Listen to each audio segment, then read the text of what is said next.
ಶಾಂತಿ ಕದಡುವ ಕೆಲಸ ಯಾರೇ ಮಾಡಿದ್ರೂ ಕೂಡ ಎಫ್ಐಆರ್ ಆಗುತ್ತೆ.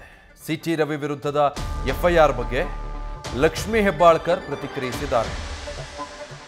ಬಿಜೆಪಿ ಇರ್ಬೋದು, ಕಾಂಗ್ರೆಸ್ ಇರ್ಬೋದು, ಯಾರೇ ಆಗಲಿ ಶಾಂತಿ ಕದಡೋದಕ್ಕೆ ಮುಂದಾದ್ರೆ ಕ್ರಮ ಕೈಗೊಳ್ಳಲಾಗುತ್ತೆ. ನಾಳೆ ಕಾಂಗ್ರೆಸ್ಸಿಗರು ಮಾತಾಡಿದ್ರು ಕೂಡ ಕ್ರಮ ಆಗುತ್ತೆ. ಕಾನೂನು ಎಲ್ರಿಗೂ ಒಂದೇ ಅಂತ ಲಕ್ಷ್ಮೀ ಹೆಬ್ಬಾಳ್ಕರ್ ಹೇಳಿದ್ದಾರೆ. ನಾನೇ ಆ ಕೆಲಸ ಮಾಡಿದ್ರು ಕೂಡ ಎಫ್ಐಆರ್ ಹಾಕ್ತಿದ್ರು ಅಂತ ಸಚಿವೆ ಲಕ್ಷ್ಮೀ ಹೆಬ್ಬಾಳ್ಕರ್ ಮಾತಾಡಿದ್ದಾರೆ.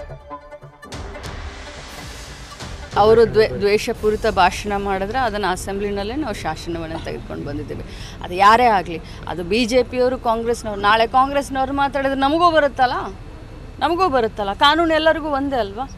ಯಾರಿಗೂ ಸ್ಪೆಸಿಫಿಕ್ ಆಗಿ ಯಾರಿಗೂ ಮಾಡಲಿಲ್ಲ. ನೀವು ಸಮಾಜದಲ್ಲಿ ನೀವು ಶಾಂತಿಯನ್ನು ಕದಡುವಂಥ ಕೆಲಸ ಮಾಡಿದ್ರೆ ಖಂಡಿತವಾಗ್ಲೂ ನಿಮ್ಮ ಮೇಲೆ ಎಫ್ಐಆರ್ ಆಗುತ್ತೆ. ನಾಳೆ ನಾ ಕೆಲಸ ಮಾಡಿದ್ರೆ ನನ್ನ ಮೇಲೂ ಎಫ್ಐಆರ್ ಆಗುತ್ತೆ. ಅವರು ದ್ವೇಷ. ಇದು ಮದ್ದೂರಲ್ಲಿ ಸಾಮೂಹಿಕ ಗಣೇಶ ವಿಸರ್ಜನೆ ಕಾರ್ಯಕ್ರಮ ಸಂದರ್ಭದಲ್ಲಿ ಸಿಟಿ ರವಿ ಅವರ ಭಾಷಣ ಅದು ಪ್ರಚೋದನಕಾರಿಯಾಗಿತ್ತು, ಶಾಂತಿ ಕದಡುವ ರೀತಿಯಲ್ಲಿತ್ತು ಅನ್ನೋ ಕಾರಣಕ್ಕಾಗಿ ಅವರ ವಿರುದ್ಧ ಕೇಸು ಎಫ್ಐಆರ್ ಆಗಿದೆ. ಅಂದರೆ ನಮಗೆ ತೊಡೆ ಮುರಿಯೋದು ಗೊತ್ತು, ತಲೆ ತೆಗೆಯೋದು ಗೊತ್ತು, ಈ ರೀತಿಯಾದಂಥ ಮಾತುಗಳನ್ನೆಲ್ಲ ಸಿಟಿ ರವಿ ಅವರು ತಮ್ಮ ಭಾಷಣದಲ್ಲಿ ಅಂದು ಮಾತಾಡಿದರು. ಇದು ಪ್ರಚೋದನಕಾರಿಯಾಗಿ ಭಾಷಣ ಮಾಡಿದ್ದಾರೆ ಅಂತ ಹೇಳಿ ಅವ್ರ ಮೇಲೆ ಎಫ್ಐಆರ್ ರಿಜಿಸ್ಟರ್ ಆಗಿರೋದು. ಅದಕ್ಕೆ ಸಂಬಂಧಪಟ್ಟ ಹಾಗೆ ಸಚಿವೆ ಲಕ್ಷ್ಮೀ ಹೆಬ್ಬಾಳ್ಕರ್ ಪ್ರತಿಕ್ರಿಯಿಸಿದ್ದಾರೆ.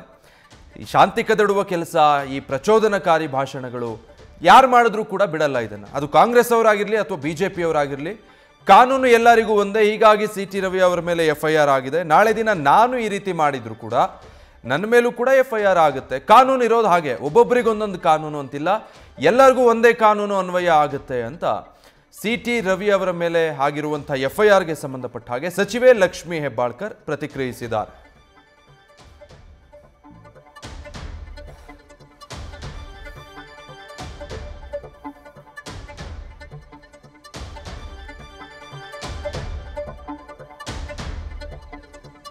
ಅವರು ದ್ವೇಷಪೂರಿತ ಭಾಷಣ ಮಾಡಿದ್ರೆ ಅದನ್ನು ಅಸೆಂಬ್ಲಿನಲ್ಲೇ ನಾವು ಶಾಸನವನ್ನು ತೆಗೆದುಕೊಂಡು ಬಂದಿದ್ದೀವಿ.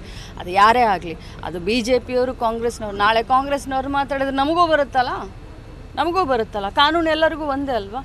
ಯಾರಿಗೂ ಸ್ಪೆಸಿಫಿಕ್ ಆಗಿ ಯಾರಿಗೂ ಮಾಡಲಿಲ್ಲ. ನೀವು ಸಮಾಜದಲ್ಲಿ ನೀವು ಶಾಂತಿಯನ್ನು ಕದಡುವಂಥ ಕೆಲಸ ಮಾಡಿದ್ರೆ ಖಂಡಿತವಾಗ್ಲೂ ನಿಮ್ಮ ಮೇಲೆ ಎಫ್ಐಆರ್ ಆಗುತ್ತೆ. ನಾಳೆ ನಾ ಕೆಲಸ ಮಾಡಿದ್ರೆ ನನ್ನ ಮೇಲೂ ಎಫ್ಐಆರ್ ಆಗುತ್ತೆ.